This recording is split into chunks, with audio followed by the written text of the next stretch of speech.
Muy buenas tardes, bienvenidos a una nueva emisión de nuestro programa Prevención TV en su 9ª temporada en el aire. Vamos a abordar un tema hoy que, bueno, dado que uno sigue dándose cuenta de que sigue presentándose mucha gente con el mismo problema sin tener claras las cosas, es necesario volver a charlarlo cada tanto.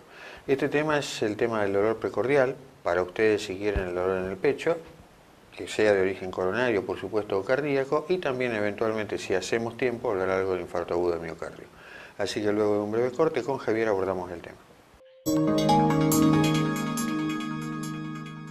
Bueno, tal cual lo charló Fernando en el bloque inicial, hoy vamos a hablar de dolor precordial y si nos queda tiempo en el programa vamos a hablar puntualmente del infarto agudo de miocardio. Ustedes tienen que saber que las enfermedades cardiovasculares se llevan el 35% de la mortalidad global. Y de esa gran parte de los 35 son los infartos agudos de miocardios y los otros son los accidentes cerebrovasculares.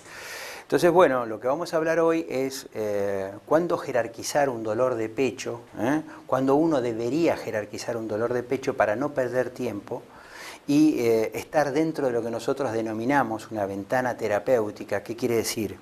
Una ventana terapéutica es un plazo de tiempo que yo tengo para poder actuar y resolver una problemática, en este caso, por ejemplo, en el curso de un infarto agudo de miocardio, qué cantidad de tiempo tengo como para llegar a una institución y que puedan actuar sobre esa confirmación de diagnóstico y qué le podemos brindar a ese paciente para que ese infarto que está en curso deje el menor daño posible al músculo miocárdico.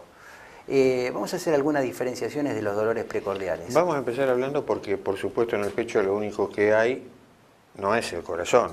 No, cuando a usted le duele el pecho no necesariamente es el corazón. Hay otra serie de estructuras allí dentro. Hay una serie de estructuras internas. Usted piense que por allí va un tubo que conecta su boca y su faringe con el estómago, que se llama esófago. Corriendo al lado de ese tubo hay otra estructura. A través de su nariz entra aire, va a tener una tráquea, laringe primero, tráquea después, ya en el pecho se llama ese conducto, que se abren dos bronquios. Va a tener un par de pulmones que a su vez están envueltos en una estructura, en una bolsa que se llama pleura. El corazón, por supuesto, que también está envuelto en una bolsita, que también puede doler aunque el corazón esté bien, que se llama pericardio. ¿Y con todo eso me alcanza? No. Usted también tiene, que pueden doler también, las paredes de ese tórax. Usted tiene envolviendo todo eso, hueso, cartílago, músculo y nervios que, además de llevar la sensación de dolor, pueden a su vez estar inflamados y doler. Es decir, hay toda una serie de estructuras dentro de ese tórax que pueden doler. Y ese dolor, más de una vez, tiene características especiales que pueden hacer que usted lo distinga y pueda pensar, esto es corazón o esto no. Puede ser un juego muy peligroso si uno no está entrenado y siempre es mejor consultar a un especialista. De hecho, a veces hay dolores que pueden ser indistinguibles unos de otros. Pero sí hay una serie de tips, una serie de puntos que a uno lo pueden hacer tranquilizar o no. Esto que nosotros vamos a hablar, obviamente, es una orientación que nosotros le damos, pero ante la presencia de un dolor precordial, lo que deberíamos hacer es consultar, fundamentalmente. Ir a una guardia médica y consultar si nos cabe alguna duda, pero bueno, vamos a darle algunas pautas de qué dolor jerarquizar y cuáles otros dolores tienen más pinta de no ser algo coronario o cardiológico, de manera tal de que esa ventana terapéutica que hablamos, que para la cardiología son 6 horas y para la parte neurológica son 3, dentro de esas 6 horas nosotros actuando podemos salvar mucho tejido miocárdico si está un infarto en curso, porque se puede hacer un trombolítico por vía endovenosa, como se hacía antiguamente, y hoy día directamente puede pasar a una angioplastía y colocación de un stent, con lo cual se abre la arteria, si está una arteria tapándose, se puede abrir, y si lo hacemos lo más rápido posible, por supuesto, la cantidad de músculo cardíaco que va a quedar comprometido va a ser mínima. Podemos empezar dando algunas pautas. Por ejemplo, si usted se toca el pecho, eso es corazón y duele. La respuesta, por supuesto, es no. Si usted se está tocando el pecho y le duele algo allí, eso es algo perteneciente a su pared torácica.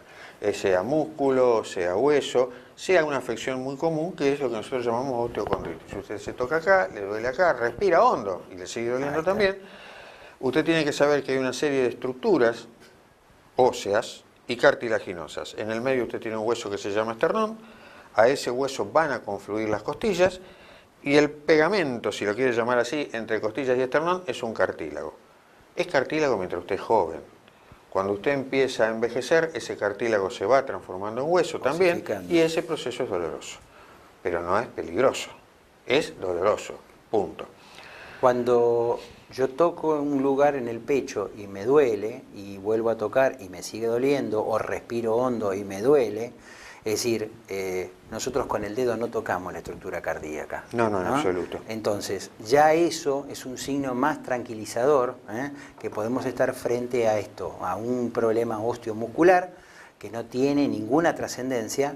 Entonces, la respiración, si lo incrementa o lo modifica, tiene que ver con esto, con la parte óseo-muscular.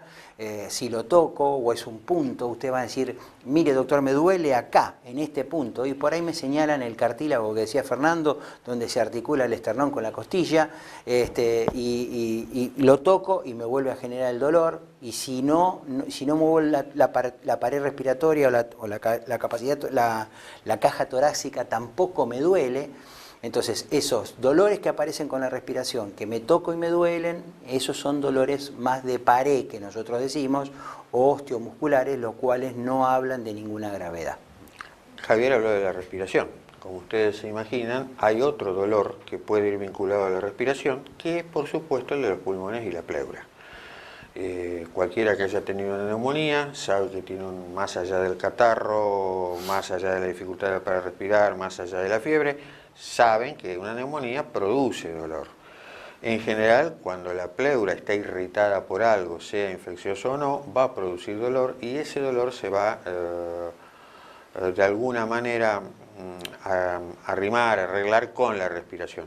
Pero, por supuesto, si se trata de un pulmón o de una pleura, hay toda otra serie de síntomas que con el corazón tampoco tienen nada que ver. Usted tiene cualquier problema de esto, va a tener que ver si tiene fiebre, va a tener que ver si tiene catarro, va a tener que ver si tiene tos, en fin.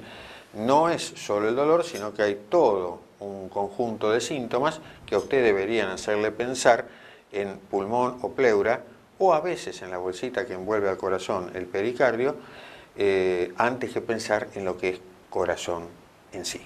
O una disnea brusca por ahí, podemos tener un neumotórax, Correcto. Porque el pulmón se colapsa, y eso me genera una brusca falta de aire, que empezó bruscamente y no tiene nada que ver con lo que es un proceso coronario, pero sí es una emergencia, porque si hay un colapso del pulmón, uno tiene que contar, usted va, un cirujano coloca un tubo y ese pulmón vuelve a expandirse. Cuando Javier habla de colapso de pulmón, literalmente nos estamos quedando con un pulmón que no funciona de golpe. El pulmón se achicó, deja de funcionar y quedamos de golpe queda con como un muñoncito pulmón. En vez de un pulmón. Quedamos de golpe con un solo pulmón, situación a la que ninguno de nosotros está acostumbrado, y que por supuesto no solo genera dolor, sino una falta de aire realmente impresionante. ¿Hay otro tipo de dolores? Sí, hay otro tipo de dolores, y hay dolores un poco más sospechosos, sobre todo los del aparato digestivo. Porque hay veces que el dolor del aparato digestivo es más o menos fácil de diagnosticar, cuando viene del estómago, el esófago, cuando está vinculado a acidez, que uno siente una sensación como de fuego, que uno puede darse cuenta, mira, el dolor calma con antiácidos, el dolor calma con lácteos, ¿no? Pero hay veces que es imposible distinguirlo y es aquí donde uno se puede plantear realmente situaciones de emergencia. Sí, yo tengo la gastritis, entonces pienso que debe ser la gastritis. Ojo con eso porque es peligroso. Cuando ustedes tienen algún dolor en la boca del estómago, porque ya no vamos a hablar del dolor cardíaco, ya tienen que saber que el dolor cardíaco puede durar desde la mandíbula hasta la boca del estómago. Por delante, por detrás, en los brazos. Pero lo concreto es que hablo de la boca del estómago porque uno se imagina el dolor es digestivo y no necesariamente es digestivo porque allí también duele la pared inferior del corazón. Entonces lo hemos repetido 1000 veces, pero cuando usted tiene un dolor que parece estomacal, por favor, cuando lo vea, quien lo vea, tira de electrocardiograma, fundamental para poder hacer diagnóstico diferencial. Obviamente que si uno va a ir a un gastroenterólogo va a pensar en un problema, en una gastritis, y nosotros por un vicio de formación profesional vamos a pensar que puede llegar a ser un infarto, lo primero que vamos a descartar. Pero como usted no es ninguna cosa ni la otra, usted de alguna manera tiene que pensar que puede ser cualquiera de las cosas. Muchas veces eso nos confunde y nos demora nuestra llegada a una institución para resolver un problema. Ya nos están haciendo señas, así que no toco el control remoto, que vamos a seguir hablando del dolor precordial y vamos a hablar puntualmente del infarto, las características del dolor del infarto y el tiempo que tenemos para actuar. No perder tiempo, eso va a ser muy importante, eso lo dejamos para el siguiente bloque. Un corte y volvemos.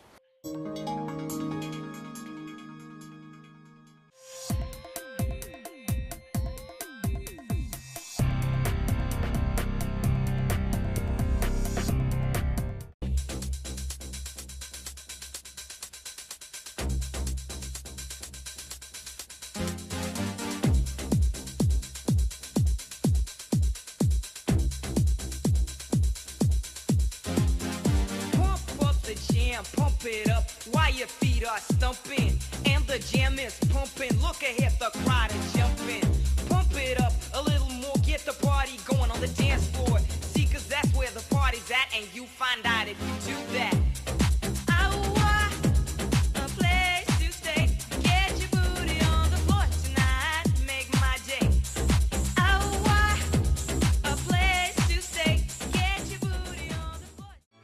Somos FEMEVA Salud.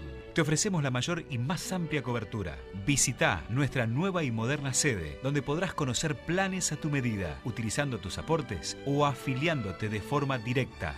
Llámanos al 0800-333-3032.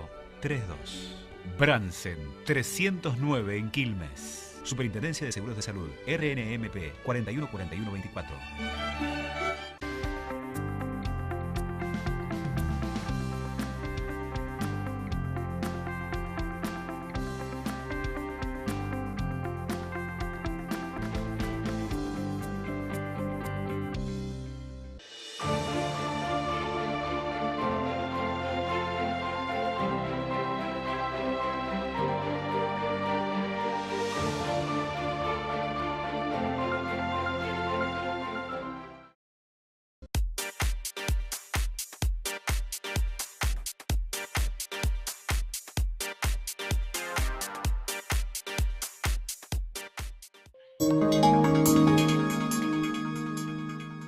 Bueno, la verdad es que no lo voy a dejar hablar de infarto agudo de miocardio, porque antes de infarto agudo de miocardio tenemos que hablar de cómo es un dolor coronario antes de llegar al infarto. ¿Cómo hago yo para saber si lo que me está doliendo, mandíbula, pecho, es coronario o no? Primero, la localización la terminamos de decir. Si usted camina y le duelen los dientes, trate de evitar al odontólogo porque el problema es más grave. Puede doler un dolor cardíaco desde la mandíbula hasta la boca del estómago. Puede doler los hombros, pueden doler los brazos, puede doler el pecho. La primera característica que tiene el dolor, ya vamos a hablar de cómo corre y demás, es que en general usted tiene que estar haciendo algo. Es decir, usted empieza a sentir molestias en el pecho, puede ser dolor, puede ser ardor, puede ser una opresión, nunca pinchazos. Si siente pinchazos, eso no es corazón. Pero usted está haciendo algo, usted caminó 100 metros, de golpe lo detiene una opresión, una sensación de peso, falta de elefante, falta de aire, se detuvo 100 metros. El dolor se fue enseguida. Pero no es que el dolor duró 20, 30 minutos, no, se fue en minutos, y muy pocos minutos. Usted repite, y más o menos en una distancia similar, o más o menos en la misma altura que subió antes, una cantidad de pisos de escalera, se repite. Y vuelve a desaparecer con la misma característica. Es decir, el dolor coronario, antes de hablar de un infarto agudo de miocardio, requiere que usted esté haciendo alguna actividad. Empieza normalmente con una actividad importante. Esta semana usted me está jugando un partido de tenis y le empieza a doler. Usted no dio bolilla, la semana que viene ya es caminando 100 metros y si insistimos, el dolor termina siendo de reposo. Siempre y cuando no hayamos tenido en el interín una complicación más grave. ¿Qué característica tiene? Empezamos hablando de una localización que, como ustedes vieron, es muy amplia. Hablamos de un diagnóstico diferencial con un odontólogo y con un gastroenterólogo. ¿Se puede correr a algún lado o no? La gente normalmente piensa que se corre al brazo izquierdo, pero puede correrse a cualquiera de los dos brazos, puede correr a la espalda, puede correr en dirección al cuello. O directamente presentarse en esta localización. Un dolor cardíaco simplemente puede estar en el brazo izquierdo, sin necesidad de pasar por el pecho. Dicho todo esto, lo que es fundamental justamente sí es entonces decir cómo hacemos para distinguir cuando el dolor se transforma realmente en un dolor más importante, en un infarto agudo de miocardio. En principio, lo primero que tienen que saber es que si no dan bolilla, en general el dolor progresa. Es decir, cada vez es a menos esfuerzo hasta que es sin esfuerzo. Si uno tiene la suerte de que el dolor se mantuvo estable unos cuantos meses y no dio bolilla, bueno, la naturaleza lo ha seleccionado a usted en forma imprevista para que sea un caso estable, digamos, más fácil por allí de resolver. Pero cuando el dolor progresa pueden pasar dos cosas, si yo hasta ahí no he escuchado las señales. La primera es la que dice Javier, infarto agudo de miocardio, la segunda posibilidad es una muerte súbita. ¿Cómo es el dolor de infarto agudo de miocardio? Bueno, por empezar ya el esfuerzo en general, aunque lo puede desencadenar un esfuerzo, en general ya no es esa característica de la que hablamos. El dolor no desaparece. El dolor tiene un mínimo de 20 minutos, media hora a varias horas. El dolor ya no es solamente dolor. Usted va a tener una sensación nauseosa, usted va a vomitar incluso, va a transpirar. No es una transpiración normal, es una transpiración fría. Usted va a sentir sensación de muerte. Es decir, quien está viendo al paciente se da cuenta de que por ahí el paciente está pálido, sudoroso, con desasosiego, con un malestar que no puede explicar claramente, y eso tiene que ver con el curso de un infarto agudo del miocardio. Por lo tanto, y por ahí el dolor de reposo, el dolor de reposo es el que nos llama la atención, porque no inició con algún esfuerzo como le venía sucediendo. Entonces, lo importante es darse cuenta de esto que dijo Fernando, de que el dolor se incrementa con el ejercicio. Entonces ya uno tiene que ir haciendo la consulta, porque nosotros en esa etapa de evaluación podemos hacer determinados estudios que certifican que hay algún tema coronario. Puede ser... Acá no dije algo que es importante. Usted tiene que pensar en esto fundamentalmente si usted tiene lo que nosotros llamamos factores de riesgo. Si usted fuma, es diabético, es hipertenso y empieza con un dolor de estos, no se le vaya a ocurrir pensar que puede ser una gastritis. Es decir, lo primero que tiene que pensar es exactamente al revés. Es un problema coronario. ¿Por qué? Porque tengo los factores de riesgo. Tengo todo el combo para hacerlo. Porque soy hipertenso, porque soy diabético. Lo que usted tenga en ese momento, tiene que saber que si empieza con dolores de pecho, la posibilidad es muy concreta.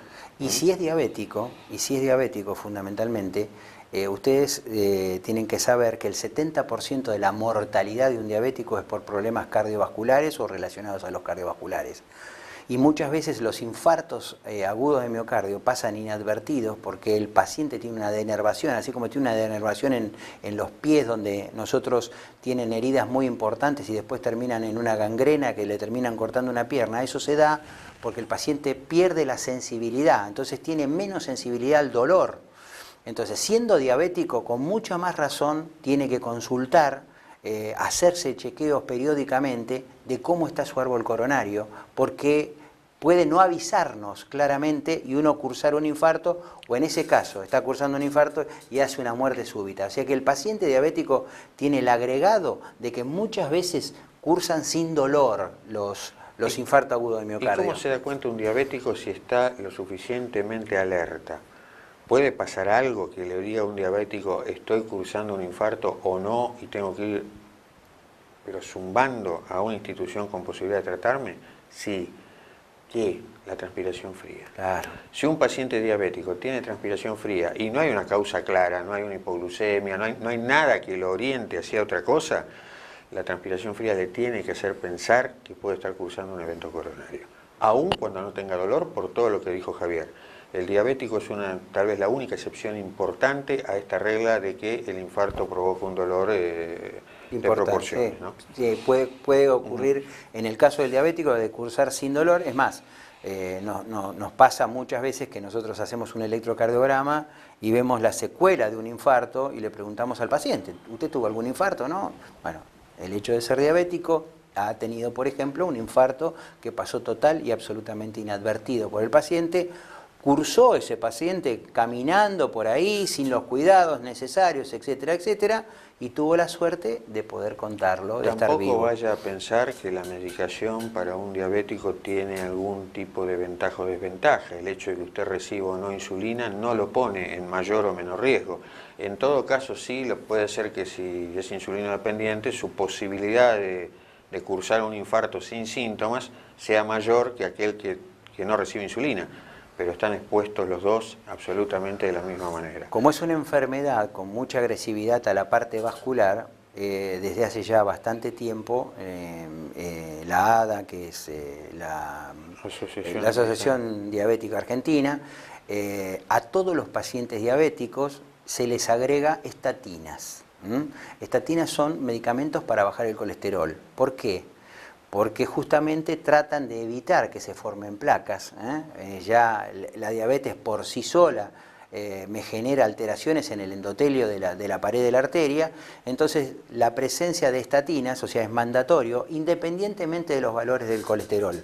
Pero acá tenemos que ser mucho más exigentes. En el paciente diabético nosotros lo tenemos que considerar como un paciente de prevención secundaria, como que ya tuvo un evento. Para nosotros la diabetes es un evento importante porque sabemos que desde el punto de vista vascular es muy importante. Traduzco lo que dijo Javier. Entonces, un paciente...